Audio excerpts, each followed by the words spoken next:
বন্ধুরা, একটা আমি কেস দেখাচ্ছি, খুব ভালো কেসটা আমি দেখাচ্ছি।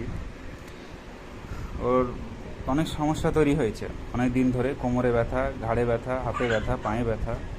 এই ব্যথার জন্য ও ডাক্তার দেখায় এবং অনেক রিপোর্ট করে। তাকে এমআরআই করতে বলেছে, এই যে সার্ভাইকাল স্পাইন এমআরআই করেছে। এই যে ডিস্ক হার্নিয়েশন সি3 থেকে C7 পুরোটাই হয়ে গেছে। লিখেছে ডিজেনারেটিভ স্পাইন ডিস্ক চেঞ্জেস ওই ডিস্ক হার্নিয়েশন। নেক্সট ভার্টিব্রা তো ধরেছে D10, D11, D12। Next lumber L3, L4, L5, L5 এবং S1 সবগুলোতে মোটামুটি এই ডিস্ক হার্নিয়েশন শুরু হয়ে গেছে। Impression disc herniation at the level of the L3 থেকে L5 and S1 with causing thecal indentation. তার সঙ্গে bilateral neural foramens and moderate stenosis হয়ে যাচ্ছে। এই হচ্ছে এর প্যাথোলজি এবং এই ঘটনাগুলো ঘটেছে। অনেক ব্যথা ট্যাথা হচ্ছে এখন, উনি অনেক কষ্টে আছে। এর আগে অনেক দেখিয়েছে, ও ডাক্তার অনেক দেখিয়েছে।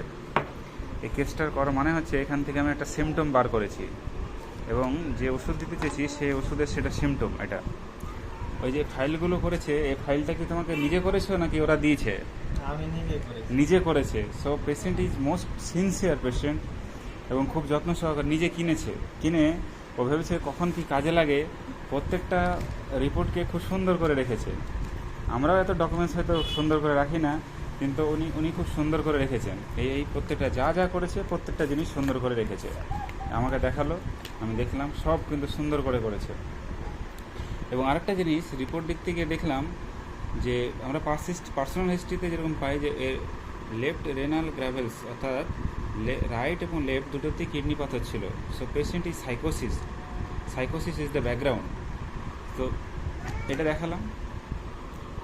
নাম হচ্ছে Tariq Islam, 32 years age, male. এই যে ব্যাক পেন আমি তাই লিখেছি। এর একটা আর্টিকুলিয়া স্কিন এরাপশন হয়, আর যা রিপোর্টে লেখা আছে আমি তাই লিখে রেখেছি। কিডনি স্টোন ছিল, টাইফয়েড হয়েছিল, সাপ্রেশনেটে, তেমনি আর্থারাইটিস, স্টোন এবং kidney stone. So full of sycosis, ব্যাকগ্রাউন্ডে পুরোটাই সাইকোসিস সব কিছু।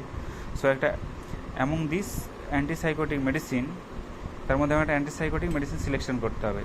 যা অ্যান্টিসাইকোটিক ওষুধের মধ্যে রোগীর শীতে বেশি কষ্ট হয়, চট করে ঠান্ডা লেগে যায়, ঘাম বেশি। ও মাংসটা পছন্দ করে, কিন্তু ওর বিভিন্ন পেটের সমস্যার জন্য ওকে মাংস খেতে বারণ করেছে বলে মাংস খায় না। মিষ্টি একদমই অপছন্দ।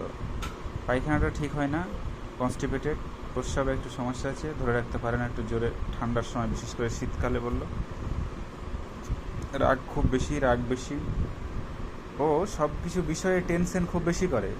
এই বলেছে, আমার কাছে এসেছিল একদিন মাকে নিয়ে, তারপরে আমি দেখেছি, বলেছি যে এই সমস্যাগুলো এরকম আছে। ও সেখান থেকে ওর টেনশন শুরু হয়ে গেছে যে আমার কি হবে, কি করব। সো অ্যাংজাইটি খুব বেশি, খুব অ্যাংজাইটি। দয়াময় আছে এবং কেউ কোনো কথা না শুনলে তার মনে রাগ হয় যে আমি বললাম এটা শুনলো না। সো কন্ট্রাডিকশন, অ্যাগ্রাভেশন, লাইকোপোডিয়াম এবং কস্টিকাম। এবং এই সিনসিয়ারনেস, এত সুন্দর করে ফাইল টাইল সব ওর উপরে রেখেছে, এই যে sincereness. Lycopodium another mental symptom is sincerity. Lycopodium, কস্টিকামের আরেকটা যে অ্যানাদার কিছু হচ্ছে সিনসিয়ারিটি। সো আমি দিচ্ছি কস্টিকাম 0/1 আর 0/2 এবং কেমন থাকছে আমি দেখাবো। আমি যা বললাম তোমার এই সিমটমগুলো, তোমার শীতটা একটু বেশি বলেছো, ঘাম বেশি হয়, মিষ্টি পছন্দ করো না একদম বললে। মিষ্টি খেলে যে কী হয়, মিষ্টি খেলে পারে শরীর খারাপ করে। মিষ্টি তোমার পছন্দ নয়, মাংসটা একটু পছন্দ করো, মাংস পছন্দ, পায়খানা ঠিক হয় না। আর টেনশন খুব বেশি করো বললে, খুব টেনশনটা খুব বেশি করে, সিম্প্যাথেটিক। সো আমি কস্টিকাম দিলাম এবং কেমন থাকছে দেখাবো। Hahnemann greatest antisoric medicine, Hahnemann টিংচারের সিনে অ্যাক্রিসক্যালি এবং গ্রেটেস্ট ইনভেনশন অফ হ্যানিম্যান। এটা ছাড়া হ্যানিম্যানের এইসব রোগ কিওর করা সম্ভব হতো না। So thanks Hahnemann, thanks homeopathy. এটা দেখালাম বন্ধুরা এবং ফলো আপ দেখাবো কেমন থাকছে।